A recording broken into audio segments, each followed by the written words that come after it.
নমস্কার বন্ধুরা, শ্রাবণী রান্নাঘরে আপনাদের সবাইকে স্বাগত জানিয়ে আমি আবারও একটা রান্নার ভিডিও নিয়ে আপনাদের সামনে চলে এসেছি।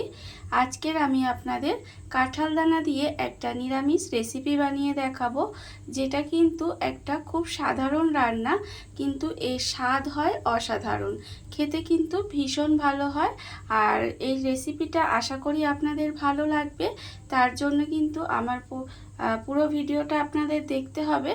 আর দেখা শুরু করার আগে একটা লাইক দেবেন, সুন্দর একটা কমেন্ট করবেন আর শেয়ার করতে ভুলবেন না। তাহলে চলুন আজকের আমি এই কাঁঠাল দানা দিয়ে কি বানাই সেটা আপনারা একবার দেখে নিন। রান্নাটা করার জন্য প্রথমে আমি এখানে গ্যাসটা অন করে একটা কড়া বসিয়ে দিয়েছি। এইবারে আমি কড়াই দেব সর্ষের তেল। এখানে কিন্তু আমি রান্নাটা সর্ষের তেলেই করব। আপনারা চেষ্টা করতে পারেন সর্ষের তেলে করার, তবে না করলেও হবে, যে কোনো রান্নার তেলে কিন্তু রান্নাটা করতে পারেন। এখানে দেখুন আমি সর্ষের তেল এখানে দিয়ে দিয়েছি, আর তেলটা কিন্তু এখানে একটু গরমও হয়ে গেছে।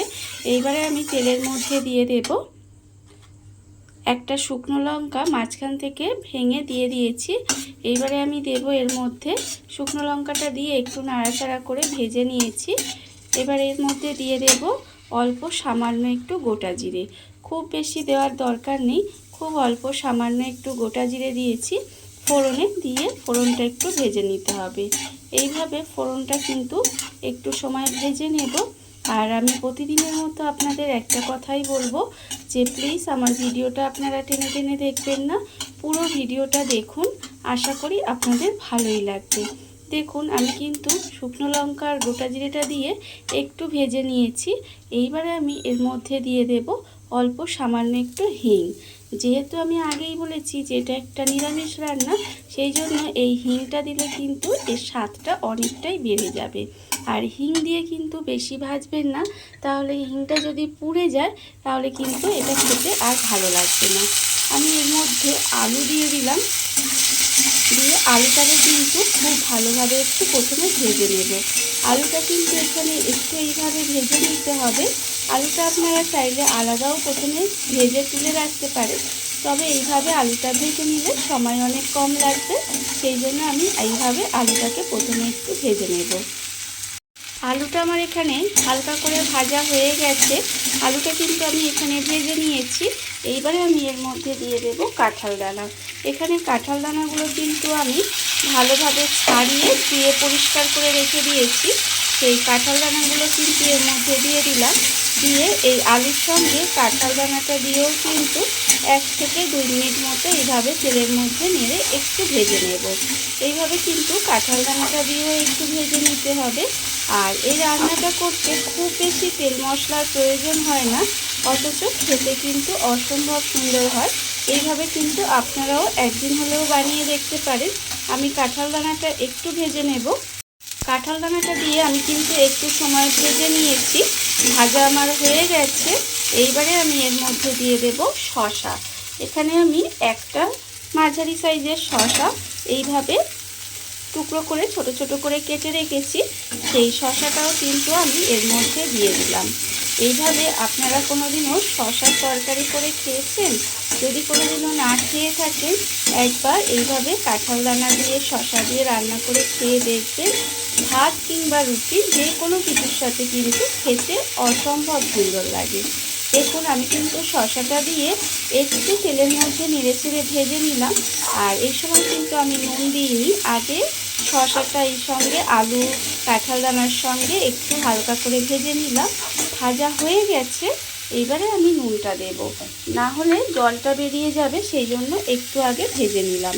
এইবারে আমি এর মধ্যে দিয়ে দেব, দেখুন আন্দাজ মতো নুন, 1/4 চামচ হলুদের গুঁড়ো, 1/4 চামচ লঙ্কার গুঁড়ো, 1/4 চামচ জিরের গুঁড়ো, 1/4 চামচ ধনের গুঁড়ো, অল্প সামান্য একটু কাশ্মীরি লঙ্কার গুঁড়ো, আর আছে স্বাদের ব্যালেন্সের জন্য অল্প একটু চিনি। যেহেতু নিরামিষ রান্না, সেই জন্য কিন্তু আমি এখানে চিনিটা ব্যবহার করেছি। আর আমি কিন্তু, আপনারা যারা আমার ভিডিও দেখেন তারা তো জানেন যে প্রত্যেকটা রান্নায় আমি অল্প একটু হলেও চিনি ব্যবহার করি।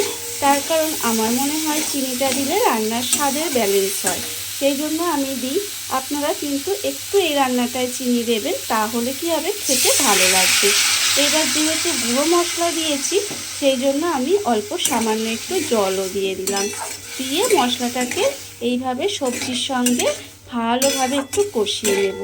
খুব ভালোভাবে কিন্তু একটু কষিয়ে নিতে হবে। আর শসা থেকেও কিন্তু জলটা বেরোবে একটু।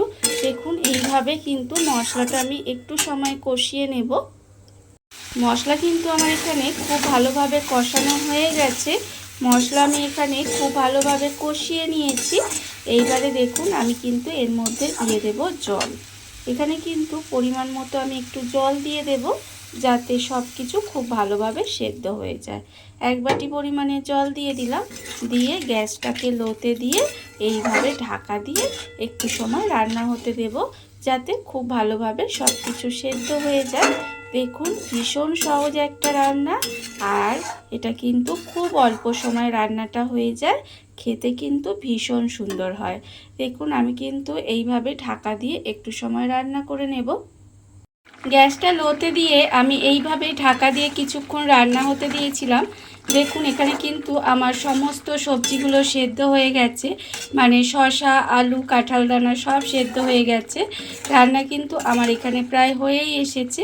এইবারে আমি এটা আরেকটু যে ঝোল ঝোল আছে সেটা কিন্তু একটু ঘন করে নেব, এতটা ঝোল রাখবো না। আপনারা চাইলে কিন্তু এরকমও রাখতে পারেন। দেখুন রান্না কিন্তু আমার হয়ে গেছে, আর এটা কিন্তু খেতে সত্যি বলছি অসম্ভব সুন্দর হয়। এইভাবে আপনারা কিন্তু খুব সহজে খুব কম মশলা দিয়ে এটা কিন্তু বানিয়ে নিতেই পারেন, আর খেয়ে দেখবেন, আশা করি আপনাদের ভালোই লাগবে। দেখুন রান্না কিন্তু আমার এখানে প্রায় রেডি হয়ে গেছে। এইবারে আমি এটাকে নামিয়ে নেব আর আপনাদের পরিবেশন করে দেখাবো ঠিক কেমন হলো। দেখুন আমার কিন্তু রান্না রেডি হয়ে গেছে। দেখুন বন্ধুরা, বাড়িতে থাকা কত অল্প উপকরণে কত অল্প সময় কত সুন্দর একটা কাঁঠালদানা রেসিপি তৈরি হয়ে গেছে, আপনারা দেখতেই পেলেন। আর এটা কিন্তু খেতে অসম্ভব সুন্দর হয়। এইভাবে আপনারাও কিন্তু একদিন হলেও বাড়িতে বানিয়ে দেখতে পারেন। আর এই ভিডিওটা যদি আপনাদের ভালো লেগে থাকে, আপনারা যদি ফেসবুক থেকে দেখে থাকেন পেজটি ফলো করে দেওয়ার অনুরোধ রইল। আর যদি ইউটিউব থেকে দেখে থাকেন চ্যানেলটি সাবস্ক্রাইব করে নেওয়ার অনুরোধ রইল। তাহলে চলুন ভিডিওটা আমি এখানেই শেষ করছি। আপনারা সবাই ভালো থাকবেন, সুস্থ থাকবেন। আবারও হাজির হব নতুন কোনো রান্না নিয়ে।